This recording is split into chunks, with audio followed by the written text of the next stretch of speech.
नमस्कार दोस्तों, future gold channel में आपका बहुत-बहुत स्वागत है। हम आपका बहुत-बहुत अभिनंदन करते हैं। आज हम आपके लिए एक बहुत ही बेहतरीन किताब लेकर आए हैं।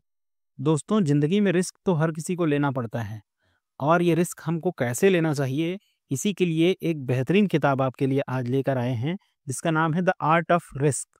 दोस्तों, क्या आपने कभी सोचा है कि दुनिया के सबसे सफल लोग बाकी लोगों से अलग कैसे होते हैं?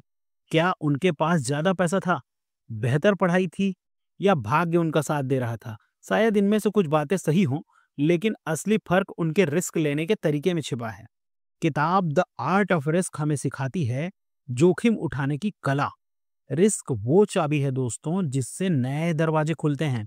लेकिन रिस्क का मतलब अंधाधुंध छलांग लगाना नहीं है, बल्कि सोच समझकर सही समय पर और सही तरीके से उठाया गया रिस्क हमारी जिंदगी बदल सकता है। ये रिस्क होता क्या है और ये जरूरी क्यों है?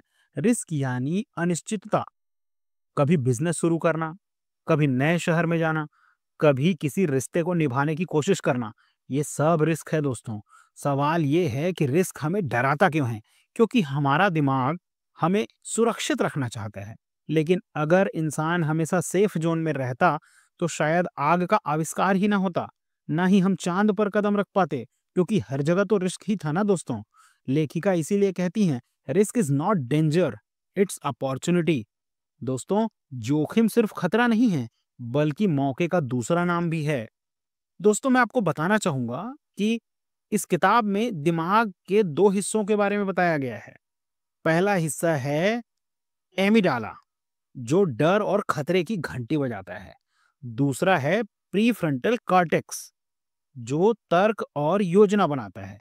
सफल लोग डर को अनदेखा नहीं करते, बल्कि अपने दिमाग के इन दोनों हिस्सों को संतुलित करके चलते हैं। जैसे एक पर्वतारोही को लें, जब वो पहाड़ चढ़ता है, तो उसे खतरे का एहसास तो होता है, लेकिन उसकी ट्रेनिंग, उसकी तैयारी, उसका अनुभव उस डर पर काबू पाने में मदद करते हैं। किताब में कई उदाहरण हैं दोस्तों, जहां रिस्क ने लोगों की जिंदगी बदली। जैसे यदि एक एंटरप्रेन्योर का उदाहरण देखें, एक उद्यमी का उदाहरण देखें, उन्होंने देखा कि नौकरी सुरक्षित है, लेकिन बिजनेस उन्हें बड़े सपने पूरे करने देगा। तो उन्होंने कैलकुलेटेड रिस्क लिया, यानी पहले रिसर्च किया, बैकअप बनाया और फिर कदम उठाया। उसी प्रकार एक एथलीट्स दोस्तों, वो हर रोज अपनी लिमिट से बाहर जाते हैं, हर चुनौती उन्हें मजबूत बनाती है। और साइंटिस्ट, अगर उन्हें रिस्क ना लिया उन्होंने अगर रिस्क ना लिया, तो आज नई खोजें संभव ही नहीं हो पाएंगी। दोस्तों, सीखने वाली बात यह है, रिस्क लेने का मतलब लापरवाही नहीं, बल्कि गणना किया हुआ साहस, अब मतलब कैलकुलेटेड करेज है। डर और रिस्क साथ साथ चलते हैं दोस्तों, लेकिन डर को दुश्मन मत मानो, उसे गाइड मान के काम करो। जब आप घबराते हैं, तो दिमाग आपको चेतावनी देता है कि अभी और तैयारी चाहिए। डर को इग्नोर मत करो, उसे समझो और उसके साथ चलना सीखो। मालूम है क्यों लोग पब्लिक स्पीकिंग से डरते हैं? क्योंकि दिमाग इसे सर्वाइवल खतरे जैसा मानता है। लेकिन जो लोग इस डर को फेस करते हैं, वही भीड़ के सामने चमक जाते हैं। दोस्तों, रिस्क सिर्फ बड़े-बड़े फैसलों में नहीं, छोटे-छोटे डिसीजंस में भी होता है। जैसे नई स्किल सीखना, किसी को अपना आइडिया बताना, नौकरी बदलना, निवेश करना। किताब कहती है छोटे-छोटे रिस्क लेते रहो, क्योंकि ये आपकी रिस्क मसल को और मजबूत करते हैं।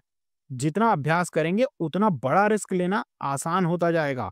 किताब में रिस्क लेने के लिए कुछ गोल्डन रूल दिए गए हैं दोस्तों, जो मैं आपको बताने जा रहा हूँ। जिसमें सबसे पहला है जानकारी जुटाओ, डू योर होमवर्क दोस्तों। रिस्क लेने से पहले फैक्ट को कलेक्ट करो।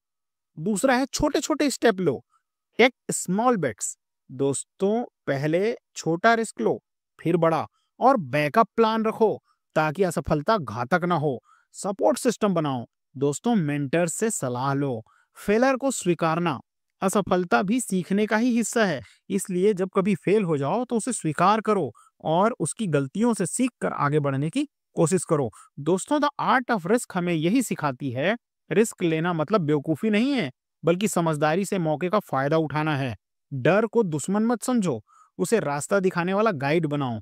जो रिस्क लेने से डरते हैं, वो वहीं के वहीं रह जाते हैं, और जो लोग सही ढंग से रिस्क उठाते हैं, वही इतिहास बना जाते हैं। तो अगली बार जब जिंदगी आपको किसी नए मौके के सामने खड़ा करे, तो खुद से पूछिए, क्या ये रिस्क मुझे बढ़ाएगा? अगर हाँ, तो पीछे मत हटिए। दोस्तों, अगर आपको ये किताब का सारांश पसंद आया हो, तो चैनल को लाइक सब्सक्राइब करें और अपनी ज़िंदगी का सबसे बड़ा रिस्क क्या लेने जा रहे हैं, ज़रा ध्यान से लीजिएगा। थैंक यू दोस्तों।